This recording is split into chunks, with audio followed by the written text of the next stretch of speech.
I guess it all started on Pole Road. That was my home and my first school. That home was my foundation, but still felt like prison. I watched family disappearing right in front of my eyes. We were so close. Where did you go? I was so young, but that feeling was raw. Didn't know how to express it, so I kept it indoors. I mean inside. It was burning me though. I couldn't tell no one where my close ones were going. I still had the twins and my uncles too. That was my squad, my crew. Though I was a victim of their bullying, it was just family bands. All ended in laughter. After I done shed some tears, we moved to Southend. My grandparents and I, uncles too. That's when things got weird. Barely saw a black face. Saw the seaside though. Barely heard sirens. Heard the seagulls though. School time was weird. All the stairs were tense. One of the few black faces in a school full of whites. We were treated different. I was young, but I noticed it in every action. That purse clutching, road crossing, verbal cussing, odd looks. Were we the ugly duckling in a pool full of swans? I couldn't comprehend it. As I said, I was young. It didn't matter though. I was moving out the country. St. Lucia to be specific. But that dream got crushed when my mum said she wanted me back home. So there you have it. Back in Hackney, east side of London, where the sirens are your lullabies. Rarely see a black face on the news unless a brother dies. It's hard to have dreams in the ends when all you hear is mother's cries. I was so young, with so much pain internalized. To make it worse, I felt like a stranger in my own home. How can we be so close, yet distant? I didn't feel like I belonged in that picture. I had more family in Wolverhampton, that was my dad's side, but no contact. That used to burn me, frustrate me, because I had to spend time with my stepdad's family. No one understood this pain inside me. Still, I kept it silent, moving proudly. I really believed that that was the remedy. I soon found out it was only killing me. Secondary school days, I felt more free. Outdoors felt like home, though my home felt like prison. Chats Estates was the link-up, ride-outs or it's not down Ginger. Kick ball at Millfields or it's Springfield. Always me and the man them, but I asked them, I had them. All bants, it's all love, and little facts though. War fights in square during summer times. Oldest versus youngest, pure good times. That's that community spirit I was missing. Feeling like I was a part of something and not distant. Still in secondary school, I moved back with my gran when she came back to London.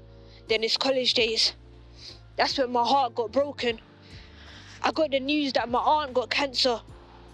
I felt like someone was squeezing the breath out of my lungs.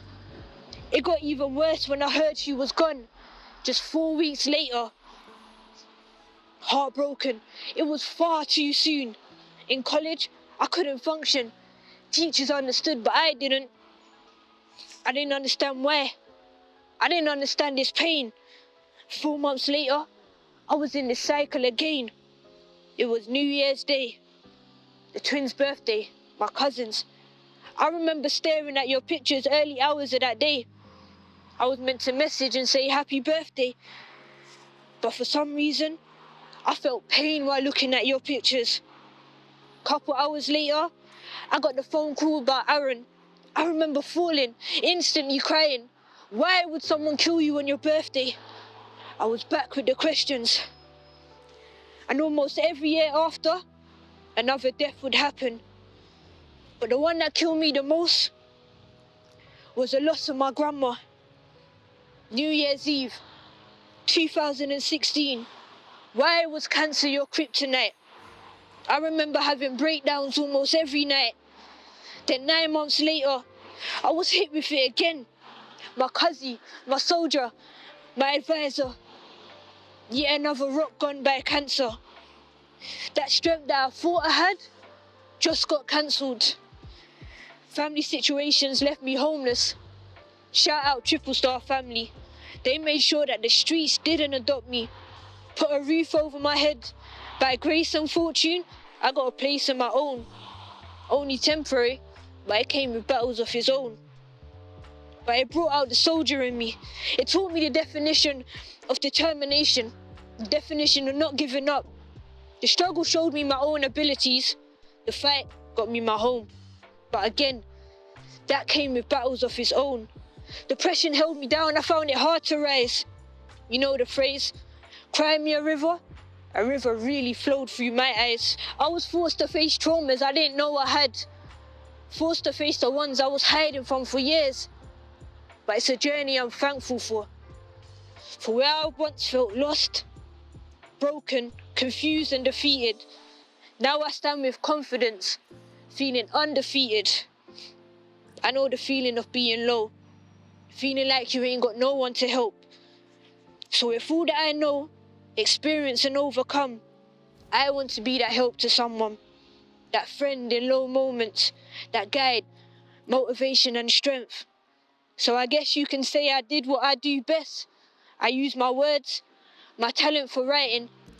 During a global pandemic, I wrote my first ever book called The Journey to an Undefeated Mind. Inspired by my own journey, it helped others reach their own undefeated mind and take that journey of healing.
This whole documentary that we're doing is based around community healing.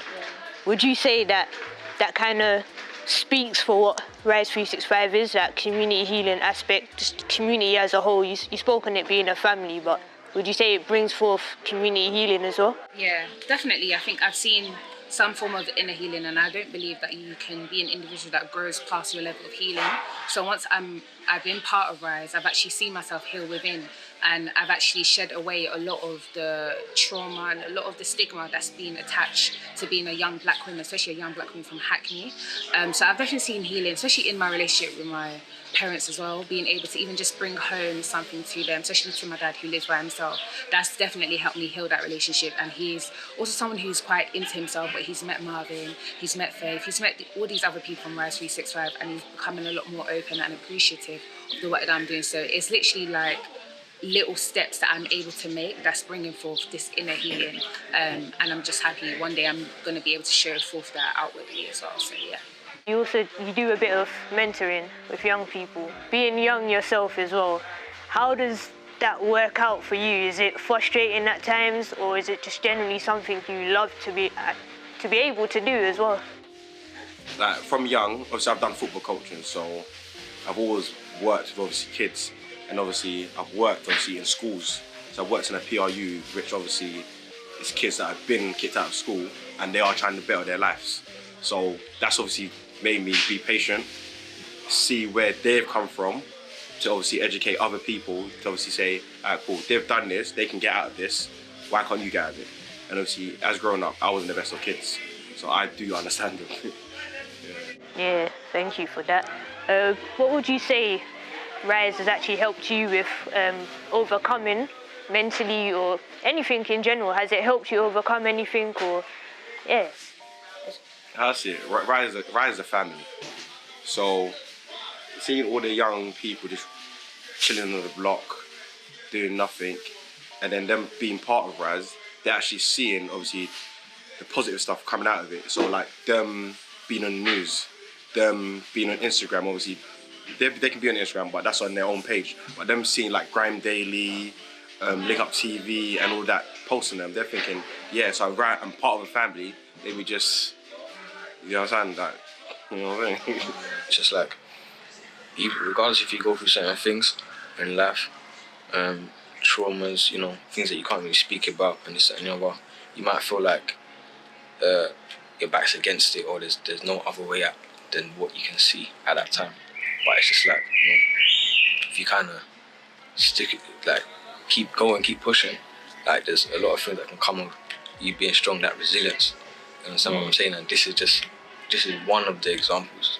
Because like I said, it's not only the community shop that we do a loads of other stuff. Like I work with kids that's been through all of it. I've been through all of it, do you know what I'm saying? So it's like, it's easy to say 100%, but if you stick with it, that resilience, it will only help you grow, man. So it's like, yeah, just stick at it. And that's it.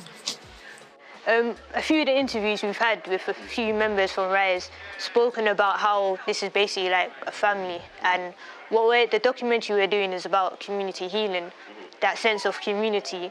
You spoke on also how doing this work helped you mentally during the pandemic. How has it helped being able to have a family outside of your own family? How does that help your personal healing? And as a collective, how do you think it helps the community's healing as well? I think family is it's very, very important. And family is not determined on blood. It's like these people here, like I class them all as my family. And to be able to be in a place where I can look at everybody and be able to be comfortable to talk to them about anything, to be able to know that everybody feels one and in love together. Not in obviously love in like family love, you know what I'm saying? It feels good. It's like I feel like when other being on the roads or something like that, or even me personally, when being on the road, you go on the road because you're trying to look for families. You know what I'm saying? That's why man them really stop being in gangs, because they're trying to be with their family, their friends. But this being in here is like being in a family with just positivity. There's no negative vibes. It's just good energy all the time. And that goes from having to look at like Marvin and J-Man as older brothers, and looking at Ryan as younger brothers, and Sandro as pairs, you know. So it's just like it's amazing to just be as a family together. It's really good. Because I think when we lose that sense of community, it makes people feel alone, and that's what's bringing about, I think, more mental problems with people, because people feel isolated. They don't feel like they're connected to people for that kind of support and stuff. So I think it's definitely important for us. I believe it takes a village. Do you know what I mean? For everybody to come together, to grow together. If I've got a problem stressing about something, there's people that I can speak to. So for our young people, it's very important that they have that kind of environment, because they may not have it at home, but they will definitely have it at Rise and within this environment and stuff. So yeah, I think it's important. And Hackney for me has always been a sense of community. It's always been a space of diversity and stuff like that. But I agree that it has changed a lot. But what we have been doing, even with our walks that we go on, is making young people know, and even ethnic people from different backgrounds, that you can go in all spaces. Like spaces, there isn't spaces in Hackney, or there shouldn't be spaces in Hackney that you feel that you can't go into. Been doing this for over a year now, and it's because of my passion for young people where I just give my time and I just do it. And because we've seen a lot of positive impact in the lives of young people, the community and their families. So that just obviously helps me to just strive and keep going. But I just always think how much more we could do if we had the support of, you know, the councils, governments and stuff. Because there is a difference between grassroots organisations within communities that can really connect differently with the community to, you know, make the impact that needs to be made. And Rise has been doing that and will continue to do so. Young people are often the motors of historical change. It's young people that lead many of the social movements, whether it be the Black Power movements in Britain in the 1960s and 70s, whether it be the anti-apartheid struggles in South Africa, right? It was Soweto, it was the students of Soweto who were rising up against the apartheid state. Whether it be the civil rights movement in the United States and the subsequent Black Power movements, right? These were young people, many of them were students who were fighting against segregation in the US. Whether it be the anti-war movements against Vietnam in the 1960s, or the Paris Commune, where people attempted to take over the whole of Paris and turn it into a people's republic. Young people were so fundamentally important to these kinds of progressive changes that understanding what young people were doing 10 years ago, what young people were doing 20, 30, 50, 100 years ago is so important as well. Because when you've got all of that energy, when you've got all of that sometimes rage, it's so important to be able to channel that energy and rage in the most productive way possible. Hackney. It's an area known for its diversity and multicultural community, but it hasn't always been all glitter and glam for those living in this area. Is there a link to the past and present traumas that affect the African and Caribbean diaspora? You have to know where you come from. I think you've got to understand your roots, and that is very, very important. And I think that kind of impacts, obviously your roots impact who you are. And history is a key tool in kind of installing that confidence into the children. If you know where you come from, if you know some of the stuff that people have done, your ancestors have done, that can have an impact. And I've just kind of noticed that, again, I'm relating it to when I was growing up.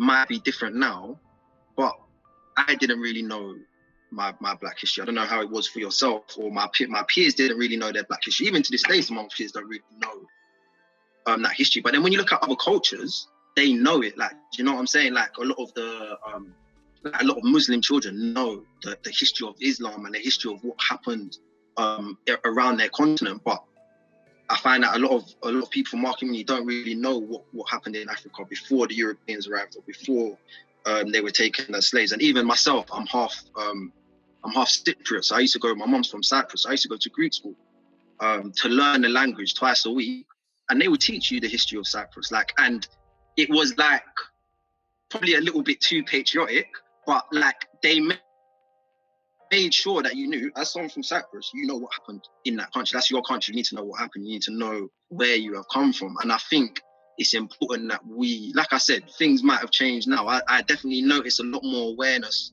in young Black children in comparison to when I was younger. But I think it's something that needs to be taught. And I think it's something that the same way that people from other cultures have that pride in their history, that is what we need in our community. Because if you know and you're proud of where you come from, it just kind of sets you up. Obviously there's more to it than just that, but just having that self-belief, that understanding of who you are and where you're from, I think is important. Hackney has a really amazing, rich history of Black struggle. And there's been a proliferation of different Black community organisations that have challenged injustice in the borough, of course connected to others. But one of the really inspiring movements, I think, for me in Hackney was Hackney Black Parents Association, which emerged in the late 1970s and early 1980s.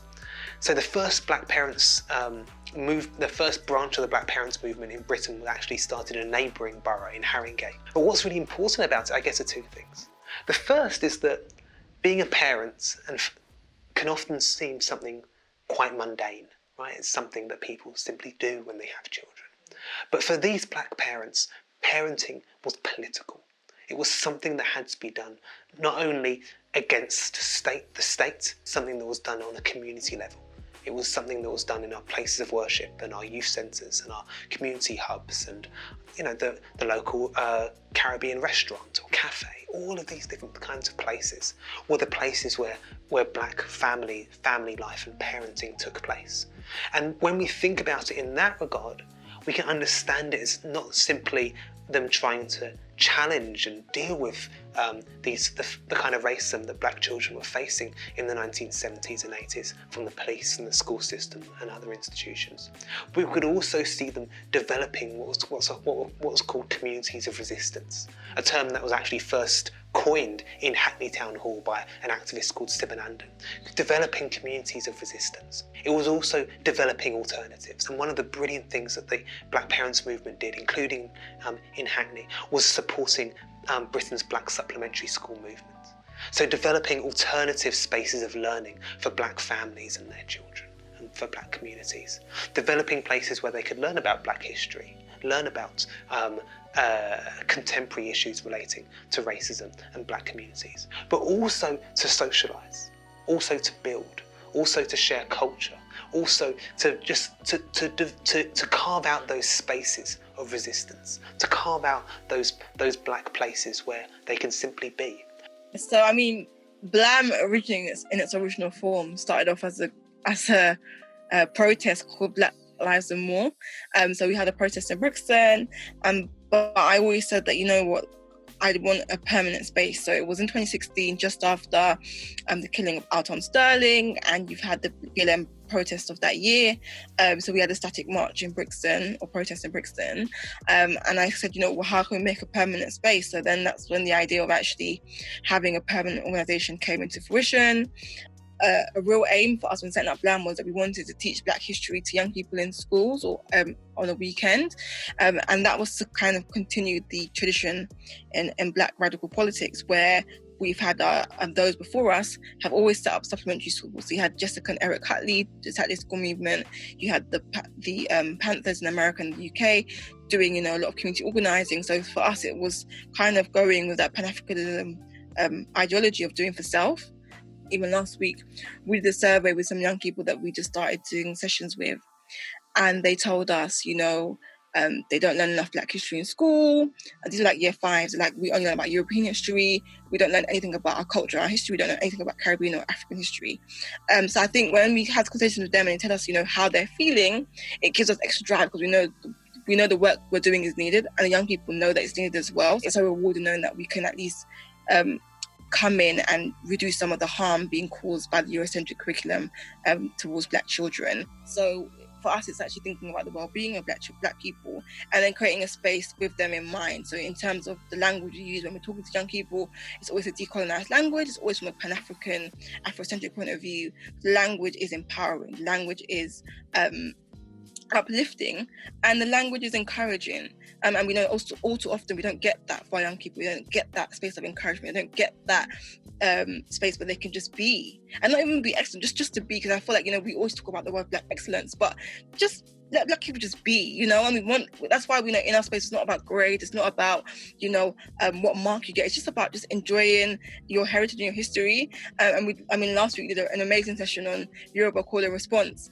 And we did a session and we had to guess like famous Afrobeat songs, and they were loving it, because I don't think they've been in a space like that where they can have their own personal knowledge reaffirmed in the creative space and the learning space. So, you know, what they know and what they value is being valued in the learning space as well. So, you know, you as a person is being validated. So I think it's really important to decolonize spaces so that Black people can just be. But going through a global pandemic, the phrase mental health has been a common theme across the boards. And personally, in most of the conversations I've had, mental health seems to be one of the main topics. Could there be a link to the struggles of injustice, the years of racism, the lack of knowledge of self and knowledge of history, to the high levels of rates within mental health when it comes to the African and Caribbean diaspora? When I think of healing, I think of a process where people, individuals or communities can get over whatever it is they need to get over. That doesn't necessarily, and what's important, I think, is to remember that doesn't mean that it goes back to the way it was if something's happened. It means that whatever has happened, you grow from it, learn from it, and maybe recalibrate. And it's always about going forward, I think. Because I think, especially with mental health problems, some of them are long-term, chronic. When I say chronic, that means, you know, you never really truly get rid of them. So it's pointless having a concept that, you know, you're gonna fix people and get them back to where they were before this terrible thing happened. I think it's all about forward movement and learning how to cope with these things and live with these things and still live a full life.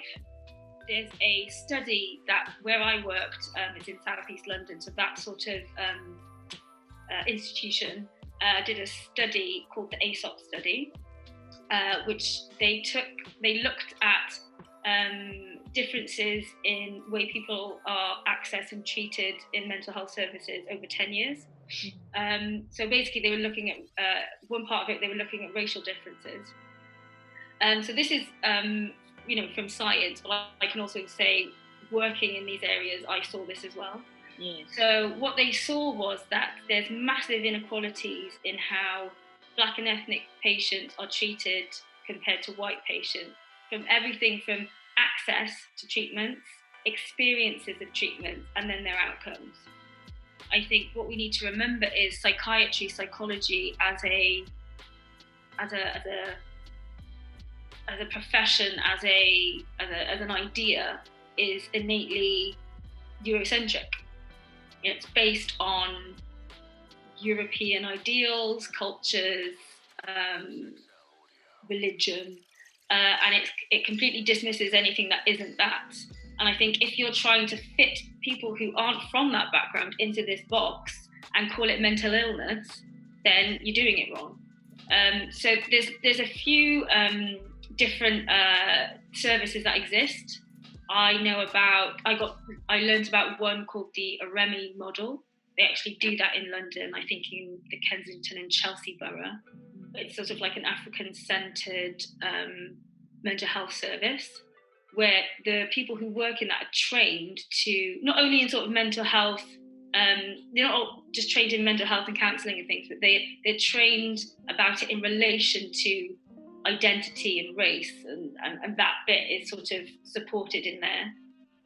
So I think, and I think when you look at these services and you look at the outcomes, then sometimes they get better outcomes for Black and ethnic people who use these than they would if they went to your standard services. The best way to understand therapy, or I think to understand Eastern and Western concepts generally, is that the main difference between kind of like Eurocentric models of therapy and Eurocentric models of healing and Afrocentric models of healing or non-Western models of healing is that there's two major distinctions. One's, as I'm sure many people are very aware, I'm probably repeating what people already know already, but one's very individualistic and one is very community-based, one's very whole. Does that make sense? Yeah. So when we think about European psychology, we think about European psychiatry, we think about Europeanness generally, people generally think about the individual, the I, right? Whereas the I defined from an Afrocentric perspective is a community I, right? So if, as the Rastas will say, it's I and I. You know what I mean? So it's not just about the individual, one person, but there is no me without you. And we see that across the global kind of like African perspective. So as I said, in the Rastafari tradition, you might hear someone say I and I, right? In the Bantu tradition, you might see someone say Ubuntu, right? So, and the meaning is very similar, right? So it's saying Ubuntu means I am that you are, therefore I am, right? And Rasta says I and I, right? So this is the reflection of ourselves. So if we look at that in like a healing context, the difference between the European healing is saying actually there's a diagnosis, there's a problem, there's a diagnosis, and then this is the solution to this problem, right? So this is the pill, for example. Yeah. So there's this problem, there's this intervention. Whereas African traditional healing or Afrocentric healing would say, there is a problem and this problem is our collective problem. How can we heal it together? If it's my problem, then it's your problem, right? If it's your problem, then it's my problem. And in order for us to be well, I can't just be well by myself, right? I can't. And well, what does wellness look like? What is our aim? What does it look like when we are well, right? And when we're well together. And I think that's the prime kind of like the way I think I'd explain the differences. Is as simple as that, right? Like, in order for us to be, how do we define what wellness is? What does wellness look like from an Afrocentric perspective? Does wellness look like functioning successfully in a capitalistic Eurocentric, kind of like paradigm, or does it look like being the best that we can be in this particular moment? And what does that we look like? Does that make sense? Yeah. So I think for me that. As is evident, right, in modern culture, we can see that many people who endeavor to seek out and engage in their aspirations towards assimilation into Eurocentric culture, right, into achieving the idea that as long as I'm okay, as long as this individual, this person right here is okay and works towards acquiring the tokens of capitalistic white supremacy, if that's what wellness looks like, then this is what I work towards, which is completely fine for this. That works for some people, but as the evidence suggests that it doesn't work for the majority of us. Does that make sense? It doesn't work for us collectively. It means that you can have someone at the top of the tree who does extremely well, but it means that the majority of us are sick and ill. A lot of researchers have found that when a positive Black identity is attained, it is, really, really important because it's a buffer against internalizing racism. So in terms and discrimination as well. So in terms of for building resilience and in terms of also just having truthful narratives about you being instilled in you, it's really important. We should be unsurprised, therefore, that in our British education system we learn almost nothing about empire, even though empire was fundamental to Britain, has been fundamental to Britain since Britain's inception in 1707, where we had chattel slavery across the Caribbean, for instance. People were still able to develop spaces of resistance, places of healing, whether it be in maroon societies in countries like Jamaica, whether it be in other islands like St. Lucia or Martinique or Guadeloupe, where after the French Revolution, the radical French revolutionaries sailed to France's colonies and fought against the French aristocracy to help free the enslaved Africans. And when the British came to take those islands away from the French, many of those formerly enslaved Africans fled into the rainforests and lived in independent societies. And so there are communities on islands like St. Lucia today that have been free for decades longer than much of the rest of the population, because they were able to carve out those spaces of freedom in the rainforests, in the dense rainforests of islands like St. Lucia, where they're able to live off the land, develop their own spiritual systems, their own systems of healing, their own systems of governance, their own social and cultural systems, which have of course influenced Carnival in Trinidad and Rastafari in Jamaica, in order to not only resist the totalitarian exploitation of chattel slavery, but also to develop new conceptions of the world, right? To take the Bible and read it in a way which frames God and Jesus as black, which is what Rastafari does. To take the Spanish and the indigenous cultures and the drumming of Africa, and to develop a carnival culture which arises out of Trinidad. All of these different cultures of resistance are forms of social collective healing.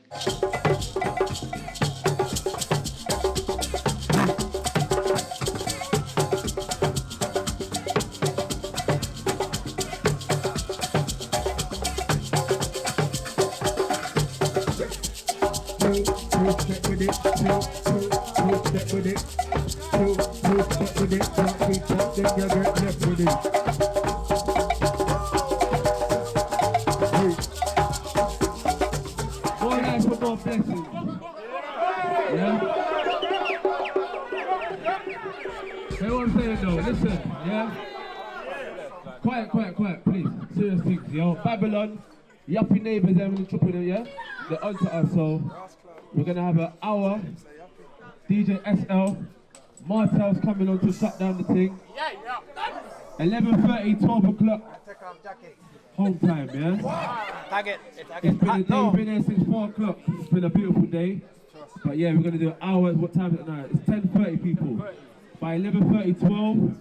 Home time, yeah? Yeah, call the Babylon and the yuppie them and the Babylon, yeah? And the yuppie and the Babylon and the Babylon and the yuppie them. Yeah. But first and foremost, wait before we go again, yeah?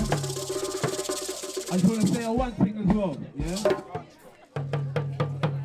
All praise to the Most High. Every time. Yeah? So, that's why we're here, yeah? So, yuppies and Babylon, they have to understand that we're here because of the Most High. Yeah? So everyone, whether you're Muslim, you're Rasta, you're Jewish, you're Christian, please make time for the Most High. Yeah? Also, I want you guys to know that if things ever get worse, lockdown get mad, Babylon gets crazy, this place here, you can always come and seek us and we will help you the best that we can help you, yeah? No fear, no worry, no stress, yeah? Put the Most High first and He will guide your life. Trust me. During this pandemic, the African and Caribbean diaspora face even more traumatic experiences, with the killing of George Floyd and the rise of the Black Lives Matter movement. I think it's impossible to say whether there's been an improvement on the day-to-day lives of black people since the Black Lives Matter protest, but there's certainly been a massive change in how people are responding to acts of police violence. So we're currently in 2021.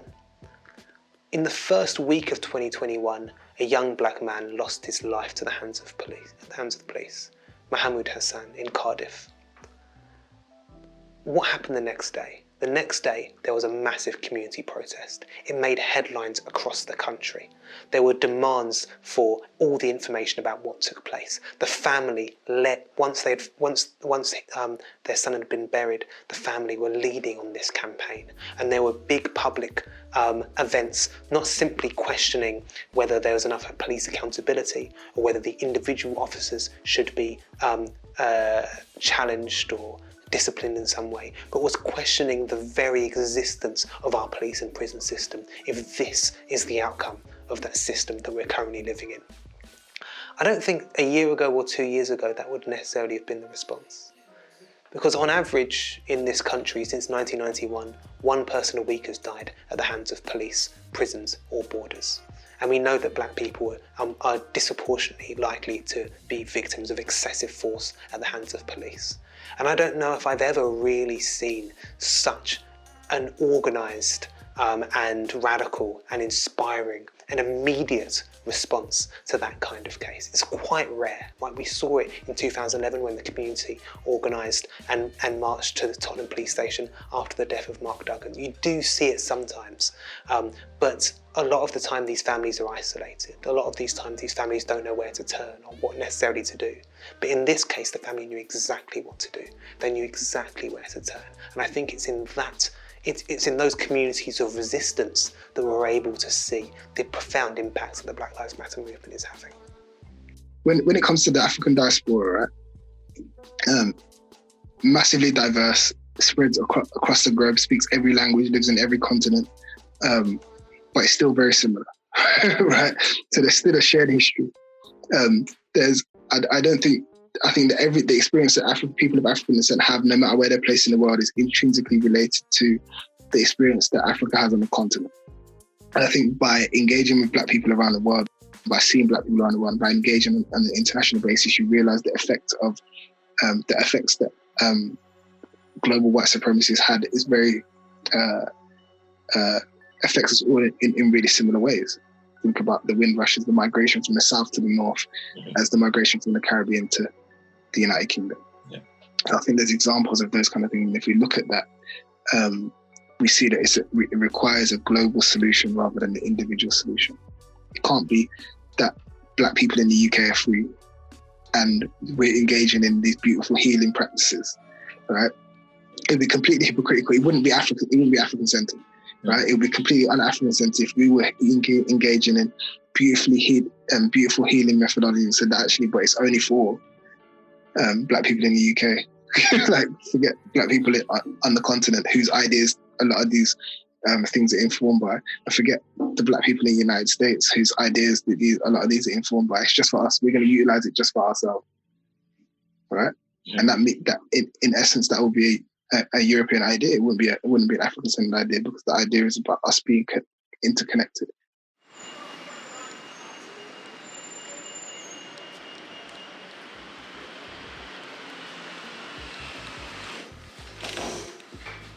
How you guys doing? Yeah. Are you waiting for anyone else, or do you guys said? I think Massey's gonna be probably running a little late. She's doing a part-time job at a school in Brownsville. So I I think she's going to be hopping on a little bit late. And A-Rock's, I don't think A-Rock's going to be able to make it too. But I think me and Corey here, though, I think we're going to be locked in. It just fell upon my spirit to share this poem that I wrote like a year ago. It's about colorism. So I'm a rapper in the UK, so I'm a female UK rapper. You guys can check me out, Abigail Asante on Google if you want to know who I am. And I do a bit of poetry here and there, so I thought, you know what, I shared this on my live a year ago and it touched a lot of females, so I thought, you know what, let me talk about colorism. I got dark and lovely on my chest right here, got that tight. I've been through a lot of cyberbullying and colorism on the internet, so I just use my platform to, you know, educate people about, you know, social media pressures. So here's my poem. I don't really have a name for it, but yeah, can everyone hear me? Yeah, clearly. Of course. Right, cool. I love being black. I'm chocolate and I'm dark, but call me Blick again. A bad nerve, it will spark. I don't like the name calling. All that shit is so mad. All the pain that I felt like being black was so bad. As a young black queen, I only felt like a peasant. You're dead, you're not clean, your face is dry like a desert. Yeah, I took all the pain and I took as much as I could. But when I told all the staff, they called me misunderstood. So I started growing so fast, a big back, a big ass. But back then it weren't cute, I didn't want to go class. I started dressing like guys, I wore the trousers and the shirt. I didn't like being female, kind of sounded like dirt. They said they like all the lighties, being dark it weren't cute. I didn't think to defend, so all I did was stay mute. It's mad, it got to depression. I was trapped in a maze, but when I grew a bit older, I fucked out of that phase. And yeah, there's more to this story. One day I'll say it aloud because I'm black and I'm beautiful, and I'll say that I'm proud. Thank you, everybody.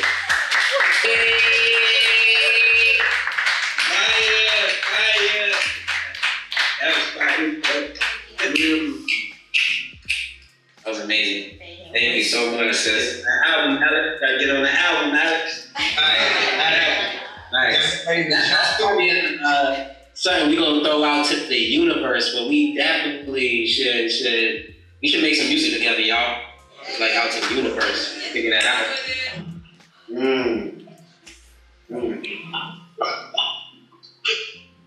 How was home?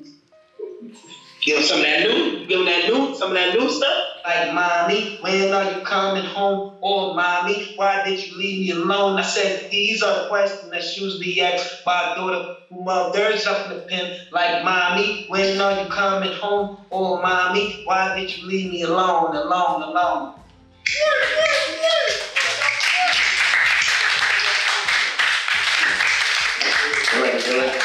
Sometimes you are a product of your environment and sometimes you're not. So if you are determined that you want to be a particular way, then you will be fine. But if you are kind of just sucked in and just move with the flow and you have got no control, because it's about control of self.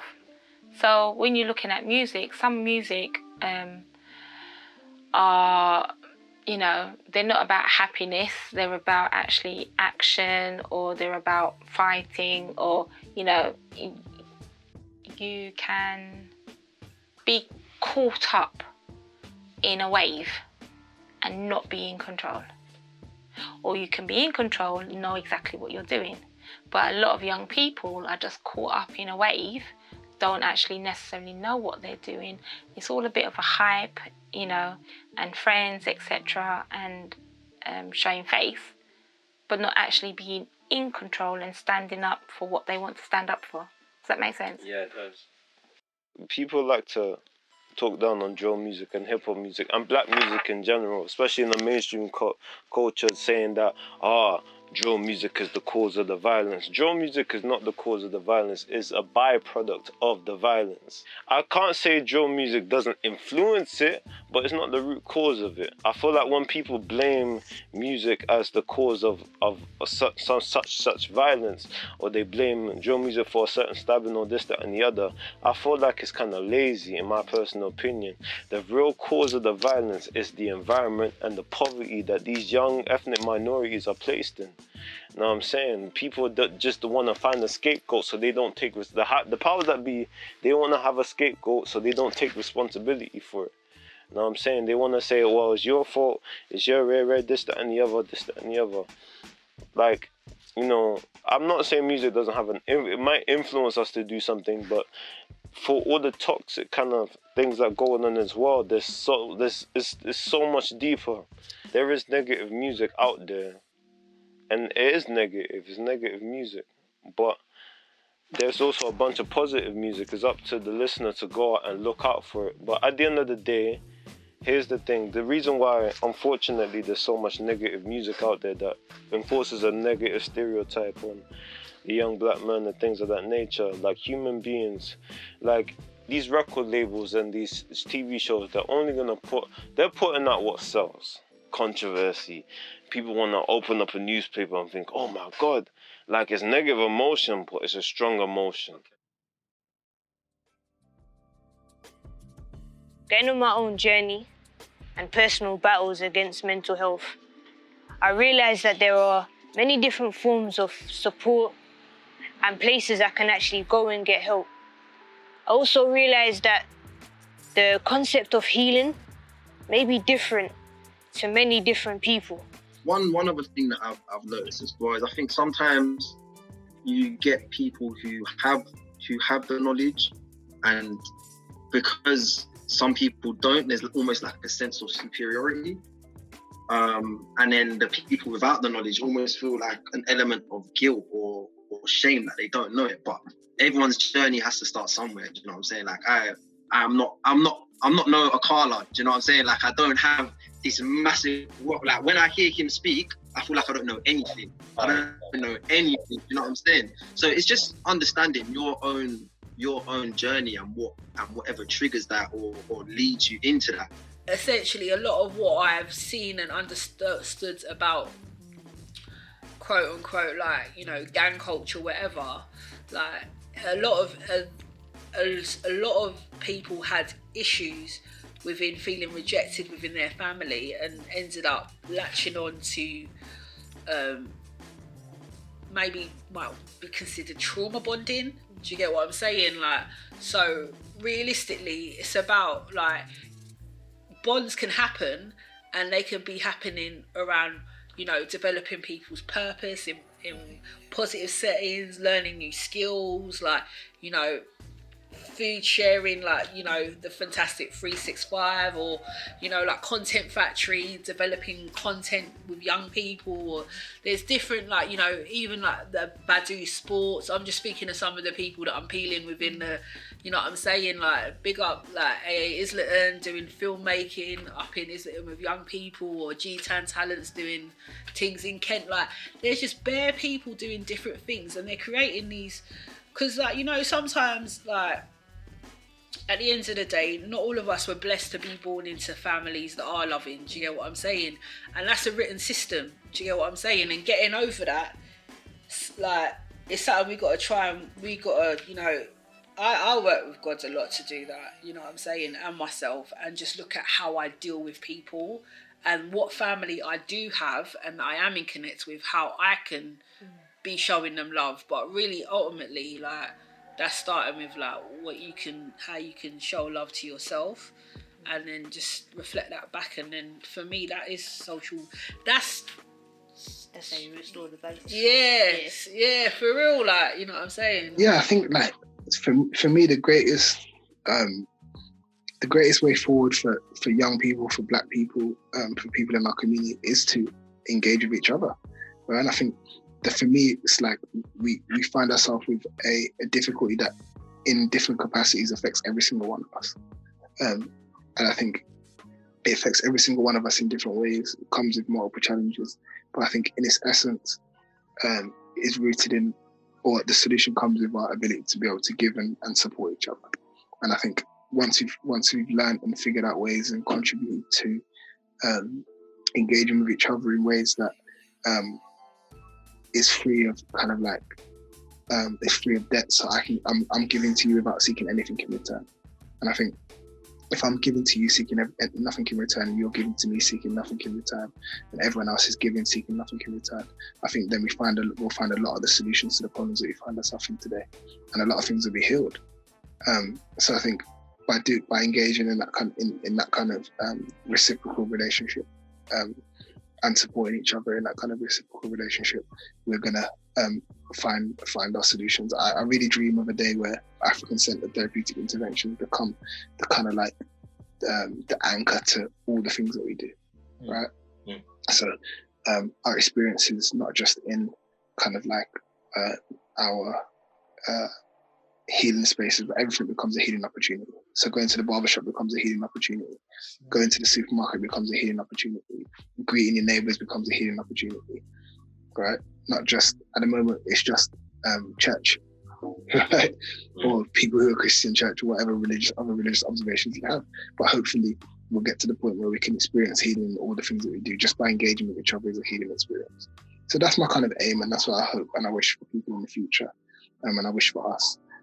But as of now, I think just connecting and supporting, doing the work that you guys are doing, spreading this kind of information is, we can't even measure the value at this moment in time, but I know it's an amazing thing that you guys are doing, and along with all the other amazing work that everyone else is doing. So hopefully all of us pushing in the right direction will support a massive kind of that change going forward. You need to be in here in the present right now. So you need to be kind of like aware of what your surroundings are. So if you've got high levels of anxiety and you're like, okay, your head is spinning and you're thinking really fast, and you need to kind of like slow down and actually look at facts and evidence. What do I know to be true? Because in my mind, when I am feeling anxious, I'm finding all different things to actually help me to say this is true, but I don't have any evidence. So if I'm like, okay, I can see the floor, I can see the door, I can see the walls, that's a fact. That's not me like, ooh, going like spiraling, going up in the air. So I'm pretty much grounded, and I am then thinking about, okay, so I'm looking at all my senses. What can I feel? What can I smell? What can I see? What can I touch? You know, and I'm looking at those things to help me ground me. And I'm being mindful of what is in my surroundings, as opposed to just thinking and taking me somewhere that I'm not aware of. It's having space and time to think, and actually reflection is a really great thing to do. You know, doing things like journaling or diary, writing things down, actually, you know, so you can come back to it and say, this is how I was feeling, what did I do? How would I change? How would I change and do things now? So you've got evidence of actually writing things down. Because mental health is such a taboo subject and unspoken about, and people who suffered with it were locked away, society as a whole never got to experience it. You know, in day-to-day life, it was shunned. So as a society, it got stigmatized because it was scary and it was an unknown thing. And so that's just been weaved into modern society. And so those attitudes towards mental health, the negative, predominantly negative attitudes towards mental health, are because of this. It's an unknown, and it scares people. And also the other thing is, it doesn't discriminate. And I think people don't like to be reminded that actually this could happen to them. Yeah. So it's all those things mixed together that make people, you know, not want to deal with it for whatever reason, until it's either happening to them or happening to someone close to them. That's when they sort of get pushed into it. And I spend a lot of my time talking and educating families when that happens. I think we're talking a lot more about mental health. I think we're talking a lot more about Black mental health specifically, which is really good, because I think as a community, we don't deal with it very well. And I think it's really good that these conversations are happening now, whereas before it wasn't even, you know, you weren't even thinking about it, let alone talking about it, but now we're talking about it, and I think that can only be a good thing. I think one of the most important things that we can do in order to heal as a community is to come together through culture and socialising and education, as well as politics. And I think it's through culture, cultures of resistance, Black cultures, cultures that don't rely on having loads of money, cultures that are creative, cultures that inspire, that we begin to realise how much we have in common and how much we rely on each other. And I think it's through culture and through that kind of socialising that the politics can come to. and that change, that political change that we so desperately need can come with us. And it's through creating those kind of cultural and social institutions, like the Black Supplementary School movement that I mentioned from the 1970s and 80s, all the community centres and youth centres that we're all familiar with that have been such important parts of our lives, whether when we were younger or for our grandparents or wherever it might be. Whether it be the places of worship that are important for so many communities, all of these types of social and cultural spaces, I think, are where we come together, not only to learn from each other and to meet each other, but also to build with each other, to reimagine the world, and of course, to heal. It hasn't only been negative. There are many members of the community that stood up and stood together to fight against the injustice, the poverty, struggles that we had to come across during this pandemic. There's been many members of the community that didn't allow the cries, the tears, the pain, the emotions that the community felt. They made sure those tears didn't fall on deaf ears. They stood together to fight. They stood together so that the community can heal as one. We thank you, those members of the community.